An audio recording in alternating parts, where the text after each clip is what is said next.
Friends health बचत में तमाરું स्वागत है। आज आप જોઈશું કોમ્યુનિટી હેલ્થ નર્સિંગના જે અગાઉની એક્ઝામમાં પૂછાયેલા એમસીક્યુ છે અને આ વાળી એક્ઝામ માટે પણ બહુ જ ઉપયોગી છે। એટલે મારી ચેનલને સબસ્ક્રાઇબ ના કરી હોય તો સબસ્ક્રાઇબ કરવાનું ભૂલશો નહીં। આપણે રેશનલ સાથે જોઈશું।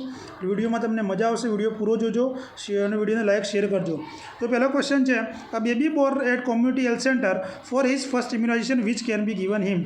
એ બાળક ક્યાં જન્મ્યું છે? CHC પર જન્મ્યું છે। તો એને તમે નીચેનામાંથી પહેલું કયું ઇમ્યુનાઇઝેશન રસીકરણ કરશો? DPT vaccine, MMR vaccine, BCG vaccine કે ટાઇફોઇડ વેક્સિન? તો આની અંદર આપણો શું જવાબ આવશે? આપણે પહેલું CHC પર શું કરશું? BCG vaccine. જો એટ અ બર્થ આપણે જ્યારે બાળકનો જન્મ થાય ત્યારે આપણે શું આપીએ છીએ? વિટામિન K આપીએ, બરાબર? વિટામિન K બરાબર છે। એના સિવાય આપણે પોલિયો પણ તમે આપો, પણ પોલિયો ઓપ્શનમાં છે નહીં, યાદ રાખજો આ, બરાબર? એના પછી આપણે આપીએ છીએ હેપેટાઇટિસ બી। શું આપીએ છીએ? હેપેટાઇટિસ બી 0.5 ml IM। એના પછી આપણે BCG વેક્સિન આપીએ છીએ। પણ BCG વેક્સિન બે રીતે તમે આપી શકો। જુઓ, લખી નાખજો। BCG વેક્સિનમાં કેવું હોય, જો તમે જન્મ સમયે આપો તો પૂછાય 0.05 ml આપવાનું છે, અને 4 વીક સુધી તમે આપો તો 0.1 ml। બધા આમાં બહુ કન્ફ્યુઝ થાય છે, એટલે આ કોન્સેપ્ટ ક્લિયર રાખજો। કયા રૂટથી આપીશું? ઇન્ટ્રાડર્મલ। કયા રૂટથી આપીશું? આપણે ઇન્ટ્રાડર્મલ રૂટથી આપીશું। ક્લિયર? હવે BCG રિલેટેડ બીજા ક્વેશ્ચન કયા પૂછે છે કે ભાઈ BCG કયા પ્રકારનું વેક્સિન છે? તો લાઈવ એટેન્યુએટેડ। કયું? લાઈવ એટેન્યુએટેડ, અને ટ્યુબરક્યુલોસિસ સામે રક્ષણ આપે છે। હવે એનું ડાયલ્યુએન્ટ ખાસ પૂછે છે, તો ડાયલ્યુએન્ટની અંદર શું આવશે? નોર્મલ સલાઇનની અંદર। યાદ રાખજો, આ બી ક્વેશ્ચન પૂછાયેલો છે, બરાબર? અને BCG વેક્સિન આપણે સ્ટોર કરીએ છીએ 2 થી 8 સેલ્સિયસ તાપમાને। ક્લિયર? BCG રિલેટેડ બધા જ MCQ સોલ્વ કરાવી દીધા છે। ચલો, સેકન્ડ નંબરનો question, RCH programme was launch in year 1987, 1992, 1997 કે પછી 1985? હવે RCH પ્રોગ્રામ શું છે? કે રિપ્રોડક્ટિવ ચાઇલ્ડ હેલ્થ પ્રોગ્રામ, બરાબર? Reproductive child health programmes. આની અંદર શું હતું કે જે maternal mortality, infant mortality rate ઘટાડવા માટે આ ગવર્મેન્ટે પ્રોગ્રામ સ્ટાર્ટ કર્યો હતો। ક્યારે કર્યો હતો? 1997ની અંદર। યાદ રાખજો આ। થર્ડ નંબરનો question, specific protection and health promotion are measure for primary preventions, secondary preventions, tertiary preventions કે પ્રીમોર્ડિયલ પ્રિવેન્શન? આમાંથી એક ક્વેશ્ચન 100% હશે, તો આની અંદર આપણે શું જવાબ આવશે? Primary prevention. જો સ્પેસિફિક પ્રોટેક્શન હેલ્થ પ્રમોશન શેમાં આવશે? પ્રાઇમરીની અંદર આવશે, બરાબર? પ્રાઇમરીની અંદર ધારો કે તમે સ્પેસિફિક પ્રોટેક્શનની અંદર આપણે એક્ઝામ્પલ લો ઇમ્યુનાઇઝેશન, બરાબર? તો એ શેમાં આવશે? એ પણ પ્રાઇમરી પ્રિવેન્શનની અંદર આવશે। ક્લિયર? સેકન્ડરીની અંદર શું આવશે? સેકન્ડરીવાળું પૂછાય છે કે અર્લી ડાયગ્નોસિસ એન્ડ ટ્રીટમેન્ટ। યાદ રાખજો, અર્લી ડાયગ્નોસિસ એન્ડ ટ્રીટમેન્ટ। ટર્સરીની અંદર શું આવશે? ડિસેબિલિટી લિમિટેશન્સ એન્ડ રિહેબિલિટેશન્સ કરવાનું હોય એ ટર્સરીની અંદર આવશે। પ્રીમોર્ડિયલની અંદર શું આવશે? રિસ્ક ફેક્ટર, બરાબર? પેશન્ટની અંદર કોઈ ડિઝીઝ નથી, પણ રિસ્ક ફેક્ટર છે, એના કારણે પેશન્ટ ડિઝીઝ થઈ શકે છે। ક્લિયર? ફોર્થ નંબરનો question, CSM programme was launch in the year 1987, 1985, 1992 કે પછી 1967? હવે CSMની અંદર child safe survival safe motherhood, નામ લખી નાખજો, પૂછાય છે ઘણીવાર। ચાઇલ્ડ સર્વાઇવલ સેફ મધરહુડ, બરાબર? ક્યારે આવ્યો હતો? સેફ મધરહુડ ક્યારે આવ્યો હતો? પ્રોગ્રામ 1992ની અંદર આવ્યો હતો। ક્લિયર?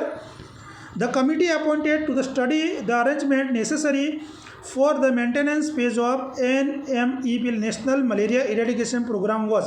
એટલે શું કહેવા માગે છે કે કઈ કમિટી હતી કે જેને નેશનલ મલેરિયા ઇરેડિકેશન પ્રોગ્રામના મેન્ટેનન્સ વિશે એના માટે ખાસ એપોઇન્ટ કરવામાં આવી હતી? તો Bajaj committee, ચડ્ડા committee, Mudaliar committee કે પછી કરતાર સિંઘ કમિટી? આ વારંવાર એક્ઝામની અંદર પૂછાય છે આ ક્વેશ્ચન્સ, બરાબર? એટલે ધ્યાન રાખજો। તો ચડ્ડા કમિટીને સિલેક્ટ કરવામાં આવી હતી। Clear? The best test to detect iron deficiency in community? કોમ્યુનિટીની અંદર આ શબ્દ સમજો, કોમ્યુનિટી પૂછ્યું છે। કોમ્યુનિટીની અંદર આયર્ન ડેફિશિયન્સી ડિટેક્ટ કરવાની બેસ્ટ ટેસ્ટ કયો છે? Transferrin, serum ferritin, serum iron કે હિમોગ્લોબિન? તો આની અંદર આપણો શું જવાબ આવશે? આની અંદર આપણો જવાબ આવશે સિરમ ફેરિટીન। શું આવશે? સિરમ ફેરિટીન। હવે સિરમ ફેરિટીન શું કરે છે કે જે આપણા શરીરની અંદર આયર્ન હોય, આયર્નનો સ્ટોર કરવામાં, આયર્નનું સ્ટોરમાં રિફ્લેક્શન્સ કરે છે। ક્લિયર? એટલે એ આયર્ન સ્ટોર માટેનું મોસ્ટ ઇન્ડિકેટર છે। ક્લિયર?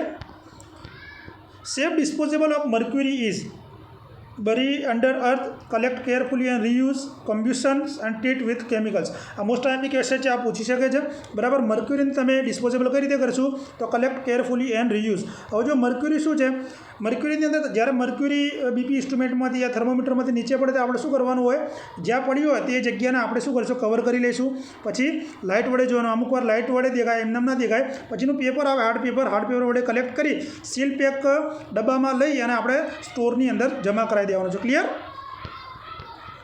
આશા સ્કીમ કેમ ઇન્ટુ ફોર્થ અંડર. આશા સ્કીમ કોની અંદર આવે છે? પહેલાં આશાનું નામ તમને આવડવું જોઈએ. એક્રેડિએટ પૂછાય છે, બરાબર. એક્રેડિએટ સોશિયલ હેલ્થ એક્ટિવિસ્ટ વારંવાર પૂછાય છે. આઈસીડીએસ સ્કીમ, યુનિસેફ, એનઆરએચએમ કે નેશનલ હેલ્થ પોલિસી, તો એનઆરએચએમના અંડર આવે. એનઆરએચએમનું નામ પણ પૂછે, નેશનલ રૂરલ હેલ્થ મિશન, બરાબર. આઈસીડીએસનું પૂછે, ઇન્ટિગ્રેટેડ ચાઇલ્ડ ડેવલપમેન્ટ સ્કીમ, જે ક્યારે આવી હતી? 1975 આવી હતી. ક્લિયર? ઓકે, ચલો આગળ જોઈએ. પીડીએફ જોતું હોય તો તમે મને ટેલિગ્રામમાં ચેનલમાં જોડાઈ જજો. Taenia saginata is commonly known as. Taenia saginata બીજા કયા નામથી ઓળખાય છે?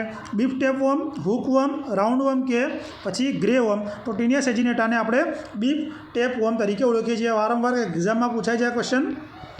For the client who is using oral contraceptive, the nurse informs the client about the need to take the pills at the same time each day to accomplish which of the following.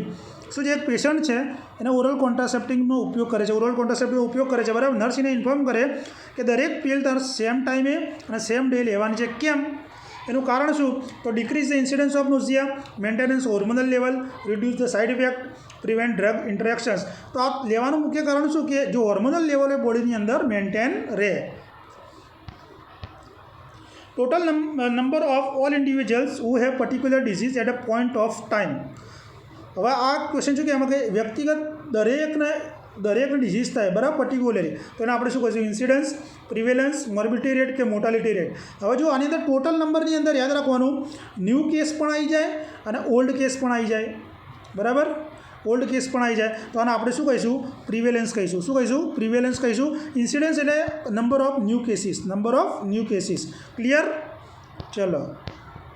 ICDS was launch in the year. ICDS કઈ સાલમાં આપણે ચર્ચા કરી લીધી? 1975માં. મેં અગાઉ તમને કહી જ દીધું છે. Anti rabies vaccine was discover by Alexander Fleming, Louis Pasteur, Sigmund Freud કે એરિસ્ટોટલ. તો એન્ટી રેબીઝ વેક્સિન કોને કરી હતી? લુઈસ પાસ્ચરે કરી હતી. Clear? Bhore committee was started in 1947, 1997, 1967 કે 1943. હવે જો આની અંદર તમે ડબલ રીતે કન્ફ્યુઝન થઈ શકો. બોર કમિટી સ્ટાર્ટેડનું પૂછ્યું છે, બરાબર, તો 1943 અને ઇસ્ટાબ્લિશ પૂછે અથવા એનો રિપોર્ટ સબમિટ કર્યો પૂછે તો 1947ની અંદર. ક્લિયર? અને હેલ્થ એન્ડ ડેવલપમેન્ટ કમિટી તરીકે ઓળખવામાં આવે છે, વારંવાર પૂછાય છે. હેલ્થ એન્ડ ડેવલપમેન્ટ અને મુદાલી અને હેલ્થ એન્ડ પ્લાનિંગ કમિટી યાદ રાખજો. ક્લિયર? જોડે જે ક્વેશ્ચન પૂછાય હોય હું તમને ક્લિયર કરાવતો જાઉં છું. Which vaccine contraindication in pregnancy? Rubella, diphtheria, tetanus અને હેપેટાઇટિસ બી. હવે એટલું વસ્તુ યાદ રાખવાનું છે, પ્રેગ્નન્સીની અંદર આપણે લાઈવ વેક્સિન એવોઇડ કરવાની છે, બરાબર. લાઈવ વેક્સિન કઈ છે? બોય ધ લવ ક્રાઇમ, બરાબર. આ સૂત્ર યાદ રાખજો, એના પર તમને ખ્યાલ આવી જશે, બરાબર. રૂબેલા આપણો જવાબ આવશે. બોય ધ લવ ક્રાઇમ, એ રીતે યાદ રાખજો. Short trick. Chemical use in vaginal sponge. Vaginal સ્પંજની અંદર કયું કેમિકલ યુઝ કરવામાં આવે છે? તો આપણો જવાબ આવશે નોનોક્સિલ 9 યુઝ કરવામાં આવે છે. Clear? Gobi campaign of the UNICEF include all accept. આ મોસ્ટ આઈએમપી ક્વેશ્ચન છે, બરાબર. ગોબી કેમ્પ એવું પૂછે જીપીએસસીમાં પૂછાણો હતો એનએસમાં કે ગોબી કેમ્પેન કોને આપ્યું? તો યુનિસેફે. કોને આપ્યું? તો યુનિસેફ. ક્લિયર? એટલે યુનિસેફનું નામ આવડવું જોઈએ. અને આમાં કયું આવતું નથી? Observation, breast feeding, growth monitoring, immunizations. તો આની અંદર શું નહીં આવતું? ગોબીમાં ઓબ્ઝર્વેશન્સ આવતું નથી. ક્લિયર? અત્યારે જે ન્યૂ કોન્સેપ્ટ છે એ ગોબી એફએફનો લખી નાખો, બધા બુકમાં હશે જ પણ તો બી લખી નાખો. ગોબીમાં G for growth monitoring. Clear? Oral rehydrations therapy, breast feeding, I for immunizations. શું આવશે? I for immunization. ક્લિયર? 3 એફનું નામ તમને આવડવું જોઈએ. ફિમેલ એજ્યુકેશન્સ, ફેમિલી સ્પેસિંગ અને ફૂડ સપ્લિમેન્ટ. 3 એફ યાદ રાખવાના છે. ફિમેલ એજ્યુકેશન્સ, ફેમિલી સ્પેસિંગ અને ફૂડ સપ્લિમેન્ટ. ક્લિયર? ચલો, વિડીયો ગમે તો લાઇક, શેર, કોમેન્ટ કરજો જેથી મને મોટિવેશન્સ મળી રહે. Virus of bird flu is also known as. Bird ફ્લૂનો વાયરસ કયો છે? એ NH53, HN71, HN70 એ H151. તો H151 એ આપણો જવાબ આવશે. ક્લિયર? હવે આની અંદર H151માં બીજો કયો આવે છે વાયરસ? એ પૂછાય છે એક્ઝામમાં. Influenza virus. કયો? ઇન્ફ્લુએન્ઝા વાયરસ આવે છે. ક્લિયર. અને સિવિયર રેસ્પિરેટરી ડિસીઝ ઇન બર્ડ્સની અંદર એવિયન ઇન્ફ્લુએન્ઝા અને બર્ડ ફ્લૂ. આ બી H1 H5 કયું બર્ડ ફ્લૂ તો આપણે જોઈ લીધું. અને એવિયન ઇન્ફ્લુએન્ઝા લખી નાખજો, આ એવિયન ઇન્ફ્લુએન્ઝા. ક્લિયર. કારણ કે આ પીડીએફમાં નહીં મળે એટલે. Pap smear is an example for primordial prevention, primary prevention, secondary યા ટર્સરી. મેં તમને સમજાવ્યું કે ડાયગ્નોસિસ શેમાં આવશે તો સેકન્ડરીમાં આવશે. Early diagnosis treatment. Pap smear આપણે શું કરીએ છીએ અર્લી ડાયગ્નોસિસ માટે કરીએ છીએ. પાપાની કોલાઈ જે સીએ સર્વિક્સ માટે આપણે કરીએ છીએ. એ બી મોસ્ટ ટાઈમ ક્વેશ્ચન છે. ક્લિયર. સીએ સર્વિક્સને ડિટેક્શન માટે આપણે કરીએ છીએ. Preservative added in DPT vaccine. DPT વેક્સિનમાં આપણે પ્રિઝર્વેશન તરીકે શાનો ઉપયોગ કરીએ છીએ? ઝીંક ફોસ્ફેટ, એલ્યુમિનિયમ ફોસ્ફેટ, MgSO4 કે ઝીંક SO4. તો આની અંદર આપણો જવાબ આવશે એલ્યુમિનિયમ ફોસ્ફેટ. મોસ્ટ ટાઈમથી ક્વેશ્ચન છે. બરાબર. અને પછી ડીપીટીવાળો પેલો પૂછાય છે કે ફ્રોઝન ડીપીટી વારંવાર ચવાયેલો ક્વેશ્ચન છે પણ પૂછાય છે કે તેના જવાબ આવશે આપણે ડિસ્કાર્ડેડ. શું કરશું? ફ્રોઝન ડીપીટીઓ ડિસ્કાર્ડ કરશું. Clear. The best method to treat diarrhea in the child, IV fluid, antibiotic, ORS કે બોઇલ બ્લાઇન્ડર. તો આની અંદર આપણો જવાબ આવશે ORS. ક્લિયર. તો ORSની અંદર પૂછે કે ORS સોલ્યુશન તમે કેટલી વાર યુઝ કરી શકો છો? તો 24 અવર્સ યુઝ કરી શકીએ છીએ. એના બધા કમ્પોનન્ટ્સ મેં મારા આગળના લેક્ચરમાં પણ કર્યા છે. એ કમ્પોનન્ટ તમે ખાસ કરી નાખજો. Clear. Which of the following organisation is not having their headquarter at Geneva. જો મોસ્ટ ટાઈમની ક્વેશ્ચન છે આ કે ભાઈ નીચેનામાંથી કઈ ઓર્ગેનાઇઝેશનનું હેડક્વાર્ટર જીનીવામાં નથી? નોટ પૂછ્યું છે. ક્લિયર. જો international red cross, world health ઓર્ગેનાઇઝેશનનું છે, ઇન્ટરનેશનલ લેબર ઓર્ગેનાઇઝેશન, યુનિસેફ. તો આની અંદર આપણો શું જવાબ આવશે? આની અંદર જવાબ આવશે યુનિસેફ. બરાબર. Which of the following treatment therapy is use for leprosy. Leprosy માટે તમે શું યુઝ કરો છો? ફોટોથેરાપી, ડોટ્સ, કિમોથેરાપી કે MDT. MDT means multi drugs therapy. તો લેપ્રસીમાં આપણો જવાબ આવશે MDT. અને જો લેપ્રસીની અંદર લેપ્રોમિન ટેસ્ટ કરવામાં આવે છે. ક્લિયર. અને ડ્રગ્સનું પૂછે તો તમારે ડ્રગ્સમાં યાદ રાખવાનું છે ડેપ્સોન. યાદ રાખજો બે એના મોસ્ટ ટાઈમ માઇક્રોબેક્ટેરિયમ લેપ્રી એનો પોઝિટિવ એજન્ટ છે માઇક્રોબેક્ટેરિયમ લેપ્રી. ક્લિયર. આલ્મા આટા conference was held in the year 1858, 1961, 1987 કે 1978. તો 1978ની અંદર થઈ હતી. Clear. Measle vaccine is kept in refrigerator. Measle વેક્સિનને કેમ રેફ્રિજરેટરમાં રાખવામાં આવે? ચિલ્ડ ટ્રે શામાં રાખીશું? ચિલ્ડ ટ્રેમાં, ફ્રીઝરમાં, ટ્રે બિલો ધ ફ્રીઝર કે સેલ વિન ધ ડોર. તમને બધું આવડતું પણ આવો ક્વેશ્ચન પૂછે તો તમે કન્ફ્યુઝનમાં આવી જાઓ. તો મિઝલ્સ આપણે રાખવાની છે ફ્રીઝરમાં. બરાબર. અને પોલિયો મિઝલ સાથે આપણે પોલિયો પણ નીચે ફ્રીઝરમાં રાખીએ છીએ. Clear. OPV. Which of the following is a not a saturated fatty acid. આ પૂછે GPSCમાં એ પૂછે ને પેલામાં એ પૂછે. બરાબર. તો NS, DNS, ANS બધામાં આવો ક્વેશ્ચન આવી શકે. તો ઓલિક, પાયમેટિક, સ્ટેરિક કે લ્યુરિક. તો સેચ્યુરેટેડ ફેટી એસિડ કયો નથી? બરાબર. તો જવાબ આવશે ઓલિક. ક્લિયર. હવે જો હું તમને સમજાવી દઉં, થોડો વિડીયો લાંબો થશે. જો ફેટી એસિડના બે પ્રકાર પડે યાદ રાખો. બરાબર. એક આવશે સેચ્યુરેટેડ. ક્લિયર. અને બીજો આવશે અનસેચ્યુરેટેડ. હવે સેચ્યુરેટેડમાં શું આવશે? બરાબર. જો લ્યુરિક એસિડ વહેલા સેચ્યુરેટેડના હું લખી દઉં છું. લખી નાખો લ્યુરિક એસિડ, પછી માયરિસ્ટિક એસિડ. ક્લિયર. પામેટિક એસિડ અને સ્ટેરિક એસિડ. ક્લિયર. યાદ કરી રાખશો LMPS. હવે જો અનસેચ્યુરેટેડની અંદર બે ભાગ પડશે, મોનોસેચ્યુરેટેડ અને પોલીસેચ્યુરેટેડ. બરાબર. ખાલી મોનોસેચ્યુરેટેડની અંદર એક જ એક્ઝામ્પલ તમારે યાદ રાખવાનું છે, ઓલિક એસિડ. શું? ઓલિક એસિડ, જેને આપણે ઓમેગા 9 કહીએ છીએ. શું કહીએ છીએ? ઓમેગા 9 તરીકે ઓળખીએ છીએ. ક્લિયર. અને પોલી અનસેચ્યુરેટેડની અંદર ઓમેગા 6 અને ઓમેગા 3 તમારે યાદ રાખવાનું છે. ક્લિયર.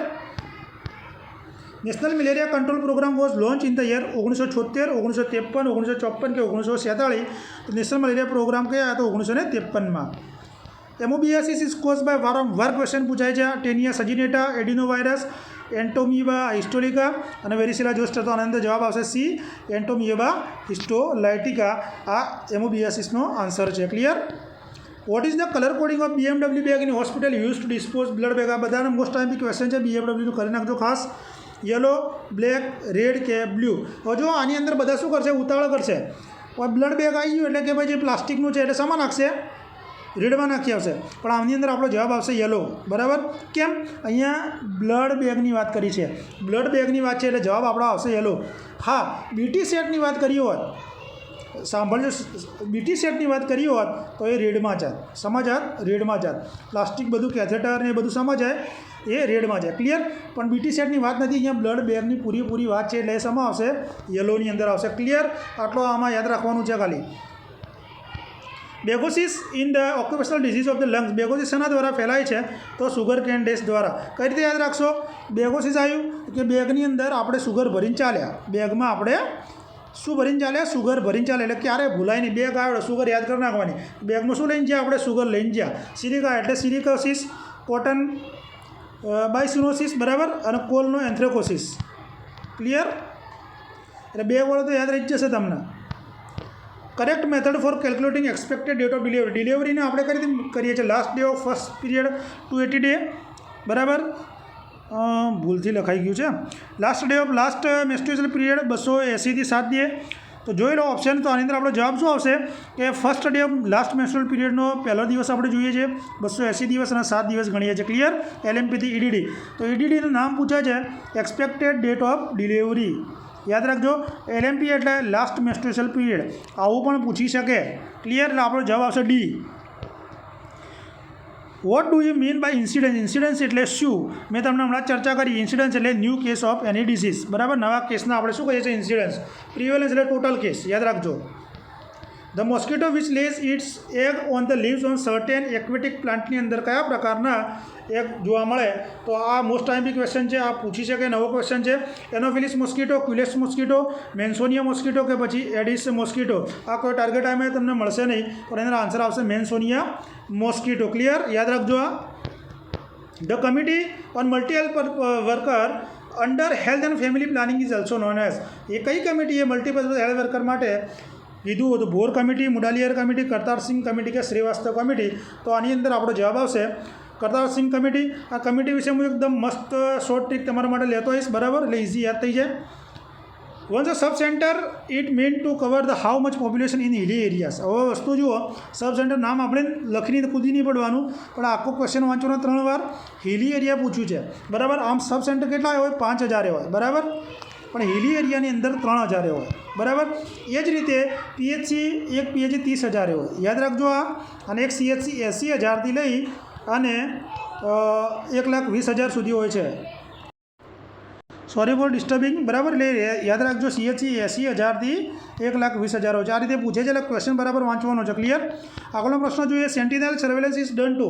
સેન્ટિનલ સર્વેલન્સ આપણે કેમ કરીએ છીએ? Know the total number of the case in community. કોમિટીના દરેક કેસ જાણવા માટે. Know the hidden case in community. કોમિટીના હિડન કેસ જાણવા માટે.